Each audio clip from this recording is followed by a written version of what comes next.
하나님의 말씀은 요한복음 1장 35절부터 51절까지의 말씀입니다.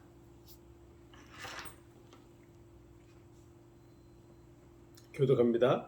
또 이튿날 요한이 자기 제자 중 두 사람과 함께 섰다가 예수의 다니심을 보고 말하여 보라 하나님의 어린 양이로다.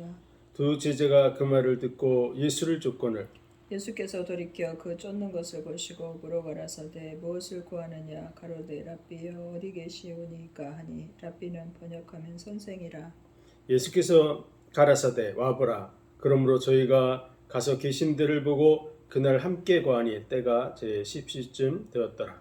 요한의 말을 듣고 예수를 쫓는 두 사람 중에 하나는 시몬 베드로의 형제 안드레라. 그가 먼저 자기의 형제 시몬을 찾아 말하되 우리가 메시아를 만났다고. 메시아는 번역하면 그리스도라. 데리고 예수께로 오니 예수께서 보시고 가라사대 내가 요한의 아들 시몬이니 장차 게바라 하리라 하시니라. 게바는 번역하면 베드로라. 이튿날 예수께서 갈릴리로 나가려 하시다가 빌립을 만나 이르시되 나를 쫓으라 하시니 빌립은 안드레와 베드로와 한 동네 벳세다 사람이라. 빌립이 나다나엘을 찾아 이르되 모세가 율법에 기록하였고 여러 선지자가 기록한 그 일을 우리가 만났으니 요셉의 아들 나사렛 예수니라. 나다나엘이 가로되 나사렛에서 무슨 선한 것이 날 수 있느냐. 빌립이 가로되 와보라 하니라. 예수께서 나다나엘이 자기에게 오는 것을 보시고 그를 가리켜 가라사대 보라 이는 참 이스라엘 사람이라. 그 속에 간사한 것이 없도다. 나다나엘이 가로되 어떻게 나를 아시나이까. 예수께서 대답하여 가라사대 빌립이 너를 부르기 전에 내가 무화과 나무 아래 있을 때에 보았노라. 나다나엘이 대답하되 랍비여 당신은 하나님의 아들이시요 당신은 이스라엘의 임금이로소이다. 예수께서 대답하여 가라사대 내가 너를 무화과 나무 아래서 보았다 함으로 믿느냐. 이보다 더 큰 일을 보리라. 함께 있습니다. 또 가라사대 진실로 진실로 너희에게 이르노니 하늘이 열리고 하나님의 사자들이 인자 위에 오르락 내리락 하는 것을 보리라 하시니라. 아멘. 기도하겠습니다. 하나님 은혜와 사랑과 복 주신 감사합니다. 이 땅의 모든 삶이 창세전 하늘에 속한 모든 신령한 복으로 복준 삶임을 감사합니다. 예수 그리스도로 이 땅에 오셔서 십자가의 죽으심으로 우리에게 대한 모든 언약을 이루시고 우리를 사랑하시는 그 사랑을 확증해 나타내 보여주신 감사합니다. 그 사랑 안에서 거룩하고 흠이 없는 하나님의 아들들이 되어가게 도와주시고 그 은혜와 영광을 찬송하는 삶을 살아가게 하여 주옵소서. 많은 영혼들을 복음과 은혜 속으로 인도할 수 있도록 지혜와 명철함을 주시고 말씀의 권능을 주셔서 그 말씀이 증거되는 곳마다 영혼들이 살아나게 하여 주옵소서. 모든 영광을 주님 받으시기 원하며 예수 그리스도 이름으로 감사하며 기도하옵나이다. 아멘. 아멘.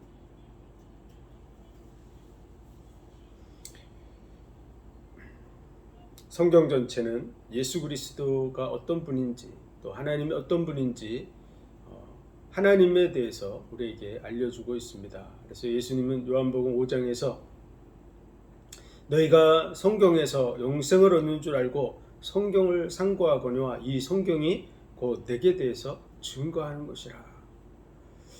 하나님이 어떤 분인지를 하나님이 직접 나타내 보여주지 않으면 우리는 그분을 온전히 이해할 수 없습니다. 만물을 통해서는 하나님께서 혹 더듬어 발견할 수 있도록 그렇게 주셨어요.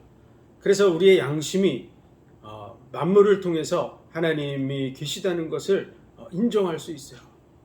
온 우주 만물이 정확한 질서와 규칙을 가지고 있고 우리도 그 규칙 속에 있습니다. 봄, 여름, 가을, 겨울이 계속해서 반복되면서 우리가 보고 있는 것이죠. 그리고 우리 인생도 나면 점점 자라고 늙고 결국은 죽게 되죠. 그러니까 죽음으로 끝나지 않고 한번 죽는 것은 정한이죠. 그 후에는 심판이 있다 이렇게 말씀하고 있습니다. 그래서 우리의 양심이 그 속에서 만물을 창조하신 그 창조주 하나님을 인정할 수밖에 없는 거죠.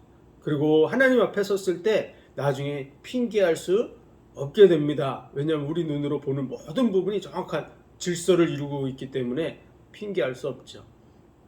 그러나 하나님의 그 속성은 우리가 말씀을 통해서 알 수 있어요. 하나님이 말씀을 통해서 자기의 그 중심을 계시해 보여주신 줄 믿습니다. 그 말씀이 육신이 되어 오신 분이 누구냐? 그분이 바로 예수 그리스도예요. 그래서 예수 그리스도께서 이 땅에 오신 것은 그냥 된 것이 아니라 하나님의 약속의 말씀을 따라서 됐어요. 그래서 성경은 구약, 신약으로 되어져 있죠. 그래서 구약은 옛 약속, 신약은 새로운 약속이라는 뜻인데, 이 약속은 인간과 인간이 한 약속이 아니고 하나님이 인류에게 하신 약속이에요. 그래서 하나님이 약속하시고 그 약속을 어떻게 역사 속에서 이루어가는가를 계속해서 면면히 보여주고 있습니다. 그 약속 중에 첫 번째가 선악을 알게 하는 나무의 실과를 먹지 말라. 먹으면 정령 죽으리라고 말씀하셨죠. 그래서 모든 에덴 동산에 있는 모든 실과를 내가 임으로 먹되 모든 것은 다 마음대로 먹을 수 있도록 허용을 하셨어요. 그러니까 거의 99.9% 다 허용이 된 거죠. 그러나 그 중에 한 가지만을 금하셨습니다. 선악을 알게 하는 나무의 실과를 먹지 말라. 먹으면 정령 죽으리라. 이렇게 말씀하셨어요. 그런데 사단이 와서, 뱀이 와서 이 선악과를 따먹게 함으로 인해서 결국은 인간은 하나님의 약속을 범하고 범죄하게 됐죠. 그래서 그 범죄한 결과로 모든 인류는 다 죽음을 맞이할 수밖에 없게 된 거죠. 인생이 그 죽음의 문제를 해결할 수 있냐? 그러면 인간의 방법으로는 해결할 길이 없어요. 이 죄의 문제를 인간의 힘으로 해결할 수 없고, 두 번째로는 마귀 문제를 해결할 수 없어요. 자기가 아무리 절제하고 노력하고 온갖 방법을 다 동원해서 죄의 문제를 해결할 것 같아 보여도 그 뒤에 역사하고 있는 마귀 문제를 해결할 수 없어요. 그리고 마귀는 우리의 약점들을 다 잘 알고 있기 때문에 마귀가 한번 공격하면 다 넘어지는 것이죠. 그래서 남들이 보는 데서는 혹 범죄하지 않았을지라도 그 삶 속에서 계속해서 범죄적인 그런 삶을 살아갈 수밖에 없는 거야. 마귀는 죄를 짓게 하는 자이기 때문에 그의 그 권모술수에 다 넘어갈 수밖에 없는 거죠. 그래서 나중에 심판대에 섰을 때 아무도 핑계할 수 없는 건 나 죄 없다, 나 완벽하다, 뭐 이렇게 말할 자격이 없는 것이죠. 왜냐하면 하나님이 이미 다 보고 계십니다. 우리의 모습이 사람들이 볼 때는 내가 숨어서 어떤 행위를 하면은 못 볼 것이다 이런 생각을 하잖아요. 그런데 그렇지 않습니다. 과학적으로도 우리의 모습은 그대로 다 우주로 반영되고 있어요. 그래서 우리가 지금 현재 보고 있는 게 어떻죠? 이 빛이 반사된 것을 보고 있잖아요. 불을 끄면 우리가 못 봐요. 그렇죠? 우리 눈의 시각은, 우리는 가시광선만을 볼 수 있는데 빛이 반사되는 그 가시광선을 우리 눈으로 보고 있는 거야. 그런데 그 빛이 반사돼서 나한테만 오는 게 아니라 우주를 향해서도 여전히 반사돼서 나가고 있어요. 근데 이 가시광선만 비치는 게 아니라 적외선, 자외선들도 지금 통과해서 들어와서 통과해 나간다 그 말이죠. 그래서 엑스레이가 엑스레이가 몸을 투과해서 뼈를 찍어낼 수 있듯이 그 외에 그 광선들은 우리 몸을 다 투과할 뿐만 아니라 벽들도 다 투과하고 지나가요. 그래서 우리가 봤을 때는 어둠 속에는 빛이 없으니까 못 본다고 생각하고 뭐 콘크리트 속에 있으면 못 본다고 생각하지만 사실은 그 빛의 파장들이 다 뚫고서 지나가서 그것이 우주로 다 방출되고 있어요. 근데 그 우주의 시간표 속에 빛의 속도보다 더 빠르게 쫓아가서 10년, 20년 전에 그 빛을 잡아내기만 하면 우리 10년, 20년 전의 모습을 실제로 볼 수가 있어요. 그런 일을 하는 게 뭐냐면 지금 우주에서 천체 망원경을 가지고서 우주의 빛을 잡아내잖아요. 망원경의 그 렌즈가 빛의 속도로 달려서 무엇을 잡아내는 게 아니고 사실은 저 우주 끝에서부터 오는 빛이잖아요. 빛이 빛의 속도로 달려와서 그 망원경 렌즈에 포착되는 것을 잡아내는 거야. 그래서 그 빛은 벌써 출발한 지가 꽤 오래된 거죠. 그래서 그 거리만큼의 그 시간이 지난 빛을 우리가 망원 렌즈로 잡아서 내 시각의 망막이 그걸 잡아내는 거야. 출발한 지는 벌써 꽤 오래된 거죠. 카메라의 원리도 마찬가지죠. 카메라의 원리도 빛이 반짝 팍 후레쉬가 터질 때 그 빛은 빛의 속도로 카메라에서 출발해가지고 내 몸에 비치고 다시 카메라로 들어가는 그 차이가 있어요. 그 차이가 지난 그 시간 속에서 그걸 필름에 탁 담는 것이죠. 그것이 우리가 사용하고 있는 카메라입니다. 마찬가지로 우리의 모습들은 빛의 반사가 되어져서 우주로 지금 다 튕겨져 나가고 있어요. 그래서 하나님의 심판대 앞에 섰을 때 우리가 하나님 앞에 직고하게 된다고 말하는 이유는 우리의 모습이 그대로 다 반영되고 있기 때문에 그래요. 그래서 우리는 숨길 수 없어요. 우리의 모습들, 우리 은밀하게 행한 거, 숨어서 행한 모든 것들이 다 드러나게 되는 거야. 하나님 앞에 들춰낸다 그러면. 그래서 하나님이 하나님의 그 심판대 앞에서 아무도 핑계할 수 없습니다. 더더구나 천지를 창조하신 그 하나님은 우리의 겉모습만 보시는 것이 아니라 뭘 보세요? 우리의 영과 혼과 관절과 골수까지도 다 드러내서 우리의 감춰진 모든 부분을 다 드러낼 수 있는 그런 능력을 가지고 계세요. 우리의 마음과 생각을 감찰하고 계세요. 그러니 어떻게 우리가 하나님 앞에 정결하다고 말할 수 있겠어요? 더더구나 사단의 역사 속에서 사단도 우리가 연약한 것을 다 알고 있다 그 말이죠. 우리의 그런 숨어서 하는 모든 범죄라든지 악한 생각이라든지 이런 거를 다 알고 있다 그 말이죠. 하나님만 알고 있는 게 아니에요. 그래서 이 죄 문제에 대해서 우리 인간은 벗어날 수 없어요. 더더구나 마귀 문제를 해결할 수 없어요.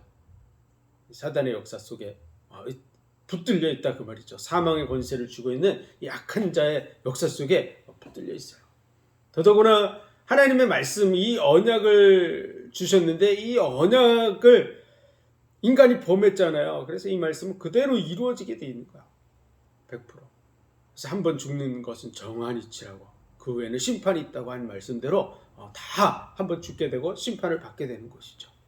그래서 이 문제는 인간의 힘으로는 해결할 수 있다? 없어요. 불가능하기 때문에 하나님이 인간에게 이걸 해결하라고 말씀을 안 해주신 거야. 아담과 하와가 범죄했을 때 아담과 하와에게 네가 이걸 해결해라 이렇게 얘기하지 않으시는 거죠. 왜냐하면 해결할 수 있는 능력이 없어요. 그래서 하나님께서는 여자의 후손이 와서 뱀의 머리를 상할 것이다. 우리 창세기 3장 15절을 같이 찾아서 읽어보겠습니다.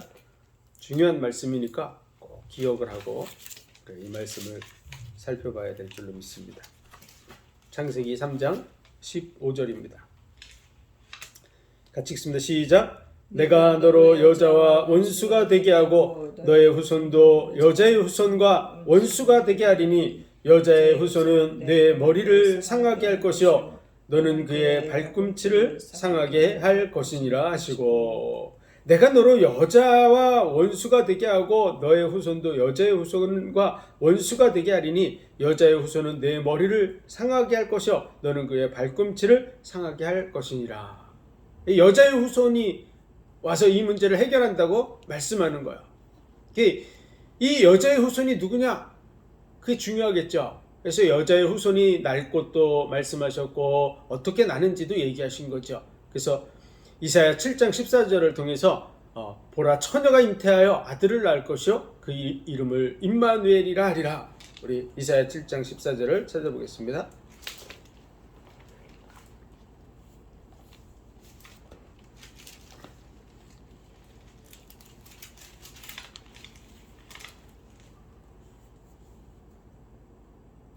같이 읽습니다. 시작. 그러므로 주께서 친히 징조로 너에게 줄 것이라. 보라 처녀가 잉태하여 아들을 낳을 것이요 그 이름을 임마누엘이라 하리라. 아멘. 여자의 후손이 오는데 어떻게 오냐?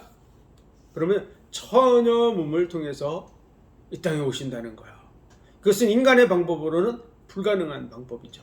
그래서 그것이 징조가 될 것이다. 증거가 될 것이다.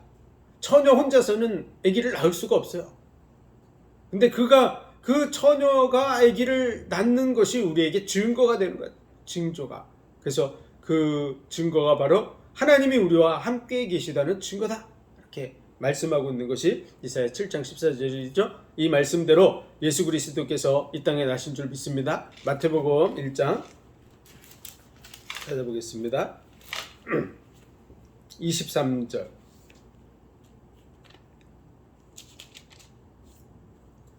22절부터 우리 읽습니다. 이 모든 일에 된 것은 주께서 선지자로 하신 말씀을 이루려 하심이니 가라사대 보라 처녀가 잉태하여 아들을 낳을 것이요 그 이름은 임마누엘이라 하리라 하셨으니 이를 번역한즉 하나님이 우리와 함께 계시다 함이라. 하나님 약속하신 대로 처녀가 잉태해서 아들을 낳을 것이다. 이것이 징조가 된다고 말씀하셨는데 이 일이 2000년 전에 이루어진 줄로 믿습니다. 그래서 예수 그리스도께서 나실 때 마리아가 요셉과 정혼했지만 동침하지 않았어요. 그래서 그의 몸은 그냥 처녀 몸으로 있는 것이죠. 그런데 그에게 잉태가 된 거야. 하나님의 성령으로 말미암아 잉태가 돼서 정혼한 상태에 있다 보니까 그 족보는 아브라함과 다윗의 후손으로 들어가는 거죠. 요셉이 마리아의 남편 요셉이 아브라함과 다윗의 계보를 따르는 그 후손이기 때문에 족보적으로는 아브라함과 다윗의 후손으로 들어가지만 실질적으로는 요셉의 씨를 받아서 된 것이 아니라 처녀의 몸의 상태에서 잉태가 된 거죠. 그래서 하나님이 약속하신 것을 그대로 이루시는 것이에요. 그리고 나사렛이라는 동네에서 살고 있었는데 베들레헴까지 가게 되는 것이죠. 그래서 베들레헴 에브라다 유대 고을 중에 작을지라도 이스라엘을 다스릴 목자가 내게로 나올 것이다 라고 그는 상고의 태초인이라고 말씀하신 그대로 예수님이 나사렛에서 베들레헴까지 가게 되는데 로마 황제 가이사 아구스도가 전 백성에게 호적령을 내려서 자기의 고향에 돌아가서 본적으로 돌아가서 호적하도록 했기 때문에 그곳까지 여행해서 가는 거죠. 겉으로 봤을 때는 두 부부가 정상적인 부부잖아요. 그렇죠? 지금 마리아가 처녀 몸으로 잉태했다는 것을 사람들은 알 수가 없어요. 그런 속에서 요셉의 아내라고 보여지는 이 마리아가 요셉이 낳기까지 동침치 않았기 때문에 처녀 몸으로 잉태해서 가이사 아구스도 황제의 명을 따라서 베들레헴까지 여행을 가서 베들레헴에서 예수 그리스도를 낳는 것이죠. 그래서 하나님이 약속하신 그 말씀이 그대로 이루어지는 거예요. 베들레헴에서 낳으리라고 하는 그 약속의 말씀이 성취된 줄로 믿습니다. 그러한 것이 이제 성경의 약속의 말씀으로 기록되어 있는 것이죠. 오늘 말씀을 보면 이 예수 그리스도에 대해서 먼저 길을 예비하는 자를 보내주셨어요. 그가 누구냐? 그럼 바로 세례 요한이에요. 그는 이 빛이 아니고 이 빛에 대해 증거하러 보낸 자예요. 먼저. 그는 어떤 사람이냐? 그럼 엘리야의 심령을 가지고 온 사람이요. 이스라엘 백성들이 다 범죄하고 우상숭배에 빠져서 하나님을 떠나갔을 때 그들의 마음을 하나님께로 돌이키려고 하는 중심을 가지고 있었던 사람이 누구냐? 엘리야였죠. 그의 중심처럼 이 하나님을 떠난 백성들의 마음을 예수 그리스도에게로 돌려주고 예수님을 만날 수 있도록 만들어주려고 한 사람이 바로 세례 요한이다 그 말이에요. 그래서 엘리야의 심령을 가지고 온 사람이에요. 그 엘리야는 아니에요. 그래서 이 세상 문화 속에는 뭐 윤회라든지 뭐 이런 거 있잖아요. 그리고 과거에 있었던 사람들이 실제도 지금도 있다 뭐 이런 식으로 생각하는 그런 부분이 있는데 정확하게 세례 요한이 자기에 대해서 얘기하죠. 네가 엘리야냐? 그랬더니 세례 요한이 나는 아니라 이렇게 얘기하잖아요. 왜 그러냐면 실제로는 세례 요한이 엘리야가 아니에요. 엘리야의 그 중심을 가지고 세움을 입은 자야. 예수님께서는 그가 엘리야라고 설명을 해주죠. 그 설명을 해주는 이유는 뭐냐면 그 엘리야가 행하려고 했던 일을 실제로 말씀대로 말라기서의 그 4장의 말씀대로 이루려고 온 자가 누구냐? 그럼 바로 세례 요한이다 라는 것을 설명해 준 거죠. 이 말씀을 예수님의 그 말씀이라든지 엘리야가 와야 하리라고 하는 이런 말씀들을 오해해서 과거에 났던 사람이 지금도 다시 태어나고 뭐 이런 식으로 생각하는 것은 맞지 않습니다. 왜냐하면 그 부분에 대해서 확실하게 얘기하고 있는 사람이 바로 세례 요한이야. 나는 엘리야가 아니다. 거짓말을 한 게 아니라 사실을 얘기한 거예요. 그리고 예수님께서 그가 엘리야라고 얘기했던 것은 말라기서의 그 말씀대로 아비의 마음을 자녀들의 마음을 아비에게로 돌릴 그 중심을 가지고 온 자다. 내 앞서서 온 자다. 이렇게 설명해 주고 있는 그러한 말씀입니다. 그래서 엘리야의 심령을 가지고 왔는데 그는 자기를 얘기할 때 뭐라 그랬죠? 이사야 선지자가 말한 것과 같이 나는 광야에 외치는 자의 소리다. 그래서 여호와의 길을 예비한다고 말씀했는데 나는 예수 그리스도의 그 길을 예비하는 자다라고 얘기하고 있는 것이죠. 그래서 예수 그리스도와 여호와 하나님이 한 분이라는 것을 말씀을 통해서 증거해 주고 있는 그런 말씀입니다. 그래서 광야에 외치는 자의 소리가 돼서 세례 요한이 예수 그리스도를 나타내죠. 근데 어떻게 나타냅니까? 하나님께서 성령이 내려서 누구 위에든지 머무는 것을 보거든 그가 성령으로 세례를 주는 자라고 하는 것을 말씀해 주셨어요.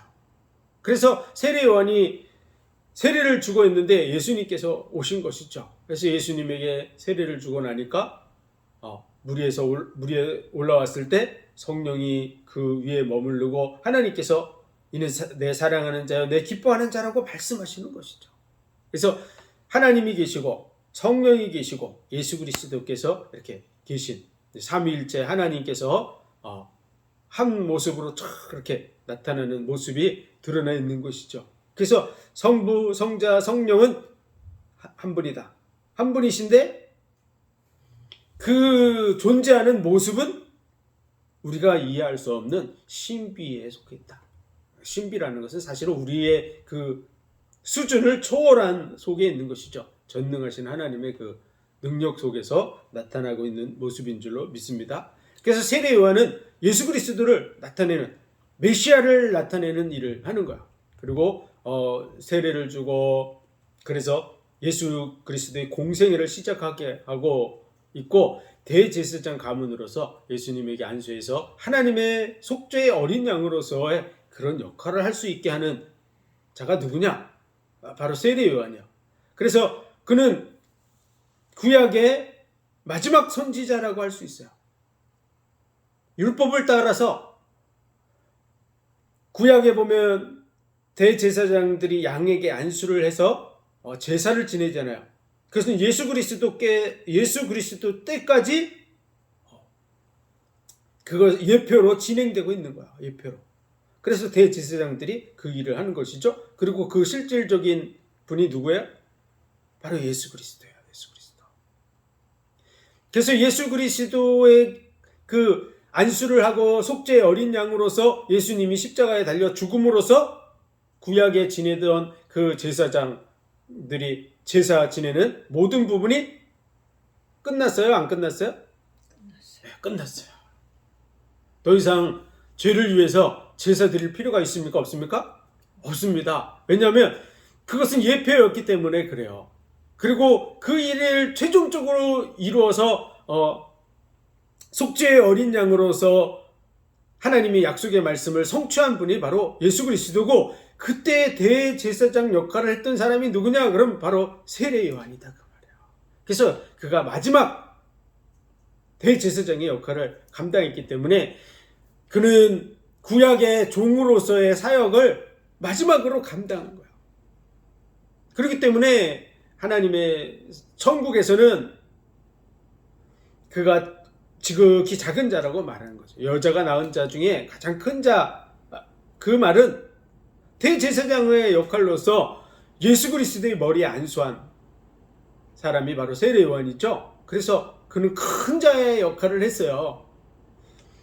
구약의 대제사장이 그 모든 주민들을 대표해서 속죄의 어린 양의 안수를 해서 하나님 앞에 제물을 드리는 그러한 큰 자의 역할을 했던 것과 같이 세례 요한이 실질적인 그 큰 자의 역할을 한 거죠. 예수 그리스도의 머리에 그 세례를 주면서 안수를 하는 일을 통해서 큰 자의 역할을 한 거야. 그러나 율법적으로는 그는 종의 자리에서의 역할을 했기 때문에 그는 하나님의 자녀들의 그런 위치에서 봤을 때는 가장 작은 자예요. 그런 위치에 있는 거죠. 왜냐하면 그는 종의 자리에 있기 때문에 그렇습니다. 오늘 또 그 세례 요한은 예수 그리스도를 증거하는 자인데요. 오늘 35절부터 42절까지 우리 함께 읽습니다. 시작. 또 이튿날 요한이 자기 제자 중 두 사람과 함께 섰다가 예수의 다니심을 보고 말하되 보라 하나님의 어린 양이로다. 두 제자가 그의 말을 듣고 예수를 줍거늘 예수께서 돌이켜 그 좇는 것을 보시고 물어 가라사대 무엇을 구하느냐 가로되 랍비여 어디 계시오니까 하니 랍비는 번역하면 선생이라. 예수께서 가라사대 와보라. 그러므로 저희가 가서 계신 데를 보고 그날 함께 거하니 때가 제10시쯤 되었더라. 요한의 말을 듣고 예수를 쫓는 두 사람 중에 하나는 시몬 베드로의 형제 안드레라. 그가 먼저 자기의 형제 시몬을 찾아 말하되 우리가 메시아를 만났다 하고, 메시아는 번역하면 그리스도라. 데리고 예수께로 오니 예수께서 보시고 가라사대 내가 요한의 아들 시몬이니 장차 게바라 하리라 하시니라. 게바는 번역하면 베드로라. 아멘. 네, 세례 요한이 예수 그리스도를 보고 보라 세상죄를 지고 가는 하나님의 어린 양이로다 그러면서 그의 머리에 안수해서 세례를 베풀죠. 그래서 그가 하나님의 아들임을 증거합니다. 그 얘기를 증거하고 오늘 또 이튿날 예수님이 나오시는 걸 보고 하나님의 어린 양이라고 제자들에게 얘기를 해주는 거죠. 저분이 바로 하나님의 어린 양이야 이렇게 얘기하는 거죠. 6월절 날 어린 양을 잡아서 그 피를 문설주에 바르고 그리고 그 고기를 그 집 안에서 먹죠. 그래서 예수 그리스도의 그 살과 피의 사역을 구약의 예표로 보여준 사건이 바로 6월절 사건이야. 그래서 6월절의 그 말은 패스오버, 사망의 신이 양의 그 피를 바른 그 집을 넘어간다고 얘기하는 것이죠. 그래서 6월절 절기를 지키는 거죠. 예수님께서 십자가에 못 박혀 죽으시는 그 날이 6월절입니다. 그래서 예수님이 십자가에서 온 몸의 피를 다 쏟으셔서 우리 대신에 속죄의 어린 양이 되시고 우리를 믿는 예수 그리스도를 믿는 자마다 사망의 신이 넘어가는 그 일의 예표가 바로 6월절이에요. 그래서 속죄의 어린 양, 그분이 바로 예수 그리스도다 이렇게 얘기하는 것이죠. 이사야 53장 7절에도 그는 도살자 그 앞에 잠잠한 어린 양과 같으셨다 이렇게 말씀하고 있어요. 이사야 53장 7절 우리 한번 찾아보겠습니다.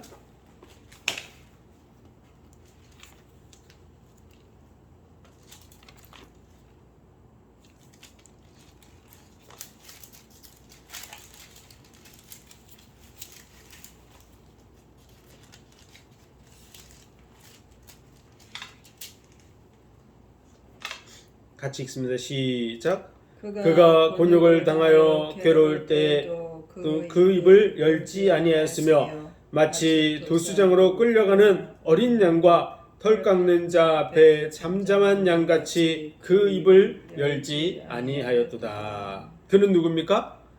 예수 그리스도, 장차 오실 메시아에 대한 얘기를 하고 있는 거죠. 그는 마른 땅에서 난 연한 순같이 이 땅에 태어나셔서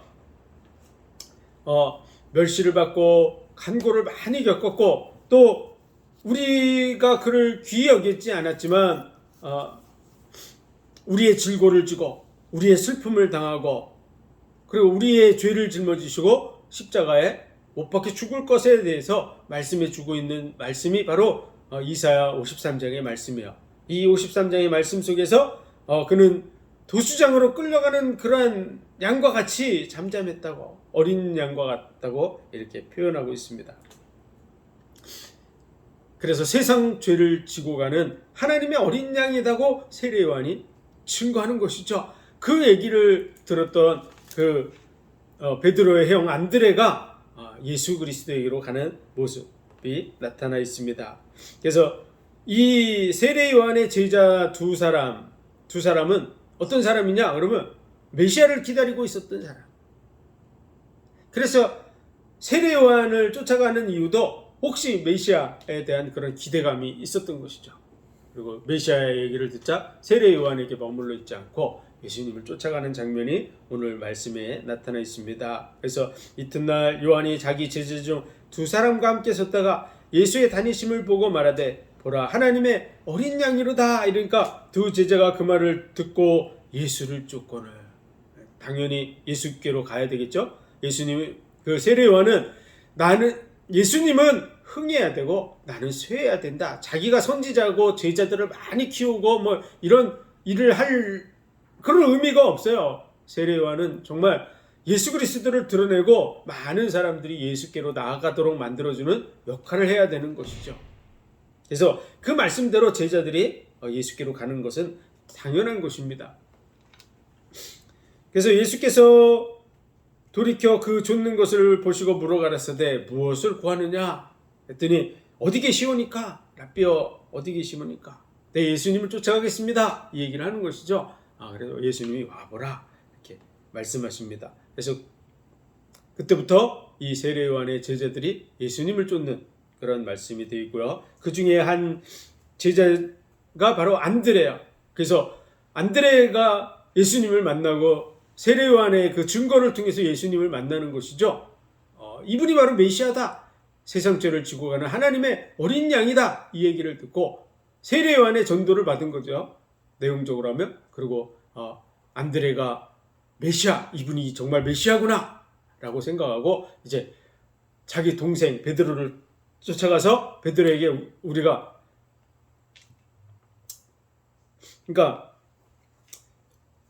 그가 먼저 자기의 형제 시몬을 찾아가 말하되 우리가 메시아를 만났다. 메시아는 번역하면 그리스도라. 그래서 이 베드로에게 메시아에 대해서 증거합니다. 그래서 베드로가 그의 말을 듣고 예수님 앞에 나아가는 장면이 오늘 말씀입니다. 그리고 43절부터 51절의 말씀 우리 함께 읽습니다. 이튿날 예수께서 갈릴리로 나가려 하시다가 빌립을 만나 이르시되 나를 쫓으라 하시니 빌립은 안드레와 베드로와 한 동네 베세다 사람이라. 빌립이 나다나엘을 찾아 이르되 모세가 율법에 기록하였고 여러 선지자가 기록한 그 일을 우리가 만났으니 요셉의 아들 나사렛 예수라. 나다나엘이 가로되 나사렛에서 무슨 선한 것이 날 수 있느냐. 빌립이 가로되 와 보라 하니라. 예수께서 나다나엘이 자기에게 오는 것을 보시고 그를 가리켜 가라사대 보라 이는 참 이스라엘 사람이라. 그 속에 간사한 것이 없도다. 나다나엘이 가로되 어떻게 나를 아시나이까. 예수께서 대답하여 가라사대 빌립이 너를 부르기 전에 내가 무화과 나무 아래에 있을 때에 보았노라. 나다나엘이 대답하되 라삐어 당신은 하나님의 아들이시여 당신은 이스라엘의 임금이로소이다. 예수께서 대답하여 가라사대 내가 너를 무화과 나무 아래에서 보았다 함으로 믿느냐. 이보다 더 큰 일을 보리라. 또 가라사대 진실로 진실로 너에게 이르노니 하늘이 열리고 하나님의 사자들이 인자 위에 오르락 내리락 하는 것을 보리라 하시니라. 예수님께서 이제 갈릴리로 가시면서 빌립을 직접 부르셨습니다. 나를 쫓으라. 그랬더니 빌립이 예수님을 쫓고 안드레와 베드로와 함께 움직이면서 빌립이 나다나엘이라고 하는 사람을 찾아가서 이제 예수님에 대해서 증거하는 모습이 나와 있습니다. 모세가 율법에 기록하였고 여러 선지자가 기록한 그 일을 우리가 만났다. 그가 누굽니까? 예수님. 예수님. 모세가 나와 같은 선지자를 만나게 될 것이다. 그리고 많은 선지자들이 예수 그리스도의 오심에 대해서 증거하죠. 오늘 말씀처럼 이사야 선지자가 증거합니다. 예수 그리스도께서 오실 것에 대해서 선지자들을 통해서 증거한 그이가 바로 오셨다. 그분이 바로 메시아 예수 그리스도다. 이렇게 얘기를 해준 거죠. 그랬더니 나타나엘이 나사렛에서 무슨 선한 것이 나겠냐. 이 말은요, 구약의 말씀들을 보면 나사렛이라는 동네에서 메시아가 난다는 얘기를 하고 있지 않습니다. 그렇기 때문에 나다나엘은 예수님이 베들레헴에서 날 거라는 생각을 가지고 있는 것이죠. 그래서 그 얘기를 하는 것입니다. 그래서 나사렛에서 무슨 선한 것이 날 수 있느냐 이렇게 얘기했는데 빌립이 와서 와보라. 와서 보고 그가 진짜 메시아인지 아닌지 네가 확인을 해보라 이 얘기죠. 그래서 나다나엘이 빌립을 만나서 가는 것을 볼 수 있습니다. 이 말씀들을 통해서 보면 여기 나타난 사람들이 참 서로 간에 그 신실한 사람이고 메시아를 기다렸던 그런 사람임을 알 수가 있습니다. 그래서 예수님께서 직접 불렀을 때 그들이 예수님 앞에 나오고 예수님을 만났을 때 그가 메시아됨을 확인하는 그런 모습을 볼 수 있습니다. 나다나엘이 예수님 앞에 나올 때 예수님께서는 이는 참 이스라엘 백성이다. 그 속에 뭐가 없다고요? 간사한 것이 없다. 이 어떤 음흉하고 간교하고 사악한 그런 부분이 존재하지 않는 정말 선한 그런 하나님을 찾고 기다리는 사람임을 알 수 있습니다. 그러면서 나다나엘에게 대해서 예수님이 얘기하죠. 빌립이 너를 부르기 전에 내가 무화과 나무 아래 있을 때 내가 너를 보았노라. 그랬더니 나다나엘이 그 얘기를 듣고 바로 대답을 하는 거야. 나다나엘이 49절 나다나엘이 대답하되 라삐여 당신은 하나님의 아들이시오 당신은 이스라엘의 임금이로소이다. 이것을 쉽게 얘기할 수 있는 게 아니죠. 빌립이 나다나엘을 부르기 전에 그가 무화과 나무 아래에서 무언가를 하고 있었다는 것을 알 수 있습니다. 그는 오늘 말씀을 보면 이런 사실을 증거하는 예수님의 말씀을 듣고 당신은 정말 하나님의 아들이요 또 이스라엘의 임금이라고 이렇게 고백을 할 수밖에 없었던 이유는 그가 무화과 나무 아래에서 했던 그 일에 대해서 굉장히 은밀하게 행했음을 알 수 있어요. 다 아는 내용이면 그런 내용에 대해서 얘기하는 예수님에 대해서 당연하게 받아들였겠죠. 동네 사람들이 다 알아요. 그렇다면 이런 얘기를 할 수가 없었겠죠. 그는 정말 은밀한 중에 하나님 앞에 기도하는 자리가 바로 그 무화과 나무 아래가 아니었을까 이렇게 생각해 볼 수 있습니다. 그는 무화과 나무 아래서 어떤 기도를 했을까요? 이 얘기를 예수님께서 내가 너를 무화과 나무 아래서 봤다고 하는 얘기를 들었을 때 당신은 하나님의 아들이요 이스라엘의 임금이라고 이렇게 고백하는 이유는요. 그는 정말 메시아의 오심에 대해서 간절히 기도하지 않았을까 이렇게 볼 수 있습니다. 그래서 내가 그때 너를 만났다고 너를 보았다고 하는 얘기를 들었을 때 그는 정말 당신은 이스라엘의 임금이고 그리고 하나님의 아들입니다 이렇게 고백할 수밖에 없었던 거죠.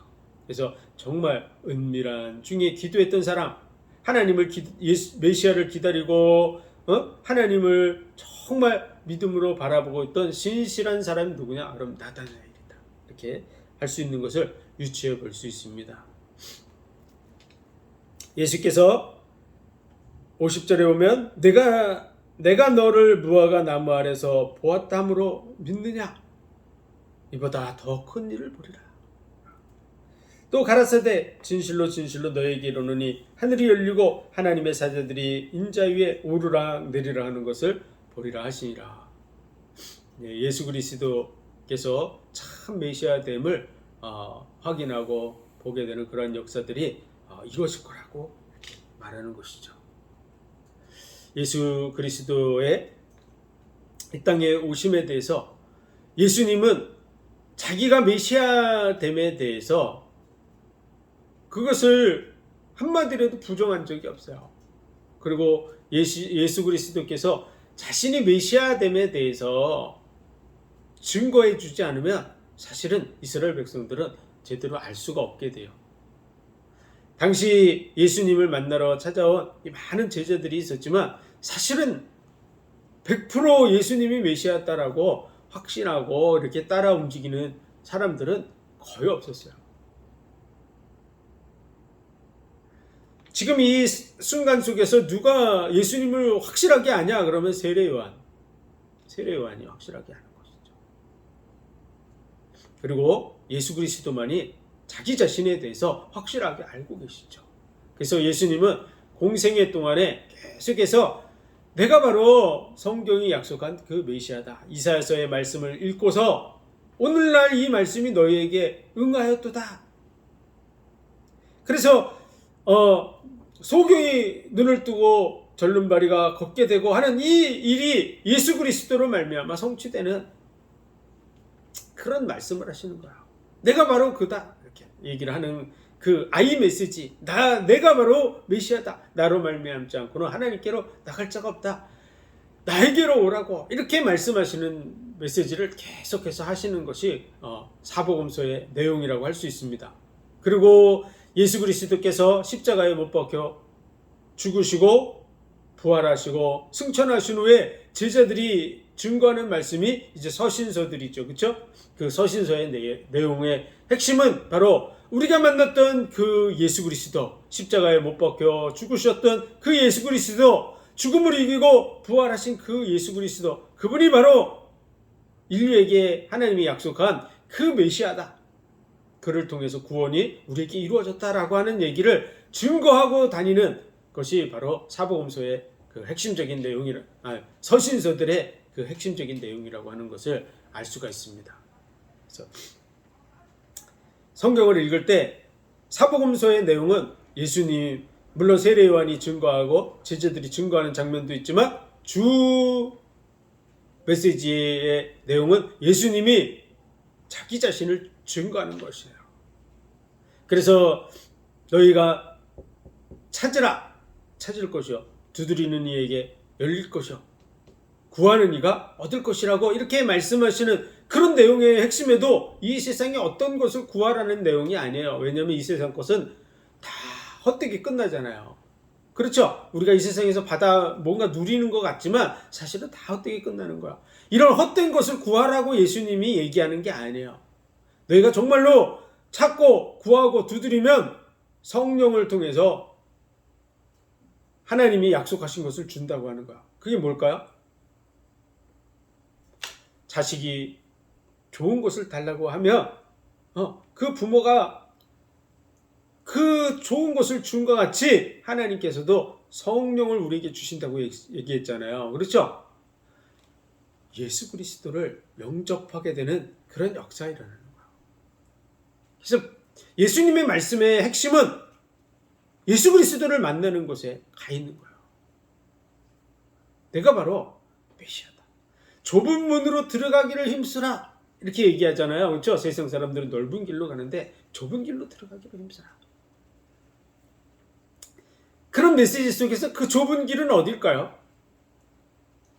바로 예수님이 좁은 길이에요. 좁은 길. 예수님의 말씀의 핵심들은 다 예수 그리스도에게 맞춰져 있어요. 부자가 바늘길을 통과한 같이 낙타가 바늘길을 통과한 같이 부자가 천국에 들어가는 것이 어렵다 이렇게 얘기하셨잖아요. 그렇죠? 그랬더니 어떻게 들어갈 수가 있습니까? 그랬더니 예수님이 말하잖아요. 사람으로는 못한다고요.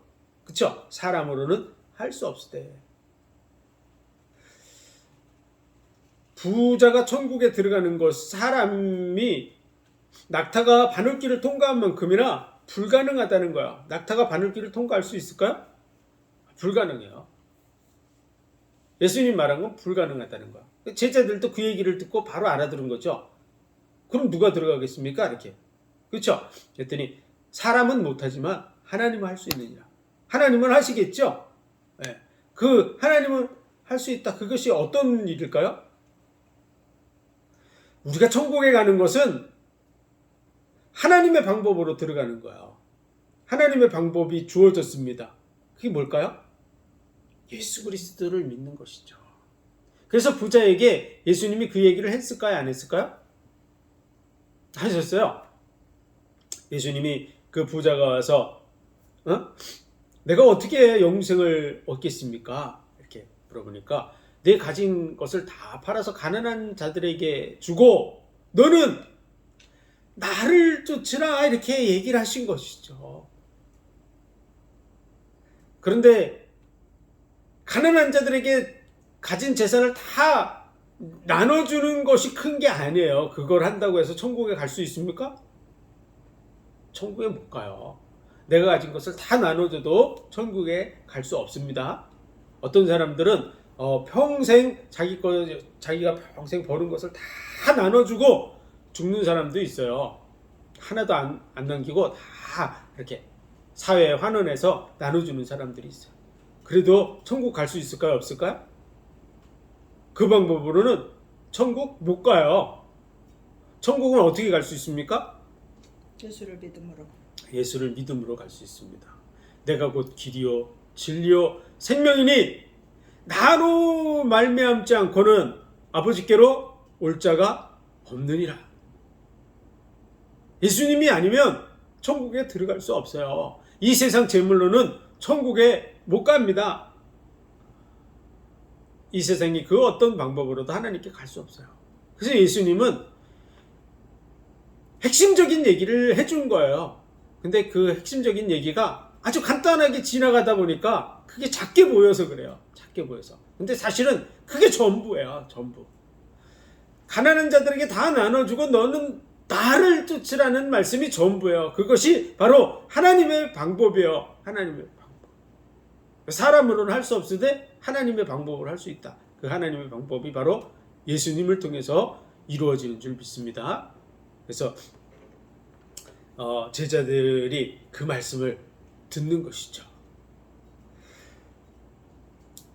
바리새인과 서기관보다 더 낫지 않고는 결단코 천국에 들어올 수 없다 이렇게 말씀하셨죠. 네. 아니 지금 제자들과 세리들과 이런 사람들 그런 사람들을 봤을 때 어떻게 바리새인과 서기관보다 더 낫겠어요. 그들의 삶을 보면 객관적으로 보면 바리새인과 세리들이 볼 때 뭐라 그러냐면 저 죄인들 이렇게 얘기를 하고 있는 거죠. 저 죄인들과 같이 아니함을 감사하나이다 이렇게 기도 하나님 앞에 그렇게 기도하는 그런 수준이에요. 아무렇게나 바리새인과 서기관이 봤을 때는 이 제자들의 모습이나 세리들의 모습이나 다 죄인들의 모습의 삶을 살고 있어요. 율법을 다 안 지켜요. 근데 바리새인 서기관은 율법을 잘 나름대로 잘 지키는 모범생 수준인 거죠. 이 너희 의가 바리새인과 서기관보다 낫지 않고는 어떻게 된다고요? 결단코 천국에 못 간대요.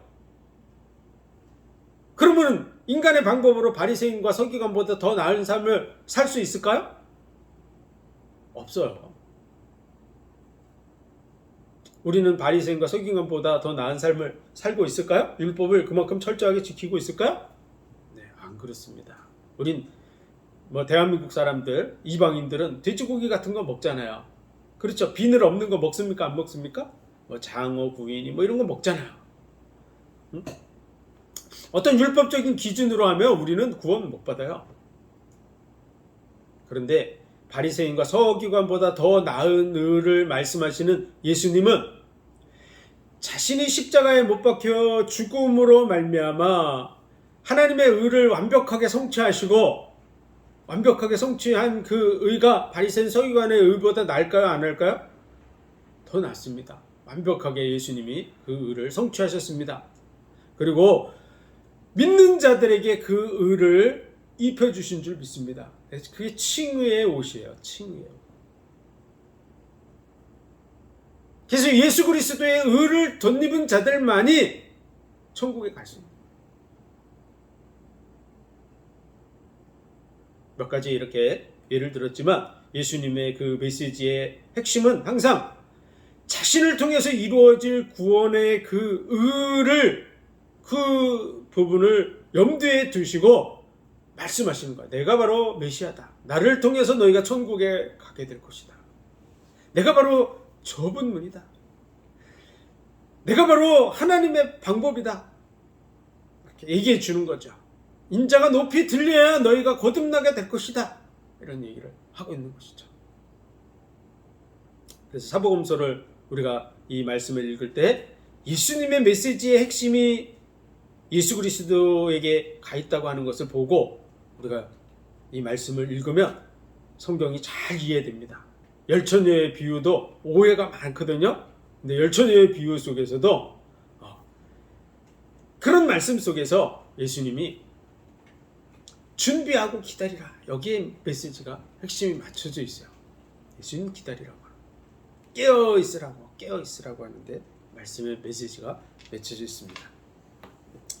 핵심적인 그런 부분을 염두에 두고 사복음서를 읽고 예수님에 대해서 깊이 이해하고 예수님을 만나고 예수님을 증거하는 저와 여러분의 삶이 되시기를 주의 이름으로 축원드립니다. 기도드리겠습니다. 하나님 은혜와 사랑과 복 주심 감사합니다. 약속의 말씀대로 말씀이 육신이 되어서 우리 가운데 오셔서 십자가의 죽으심으로 그 약속의 말씀을 성취하시고 그 구원의 은혜를 우리에게 베풀어 주신 감사합니다. 많은 사람들이 예수님을 만나고 예수 그리스도의 그 구원의 은혜 속에 함께 서가게 하여 주옵소서. 이 일을 잘 감당하는 우리의 삶이 되게 하여 주옵소서. 모든 영광을 주님 받으시기 원하며 예수 그리스도 이름으로 감사하며 기도하옵나이다. 아멘. 아멘. 이게 놀라야 되나? 네.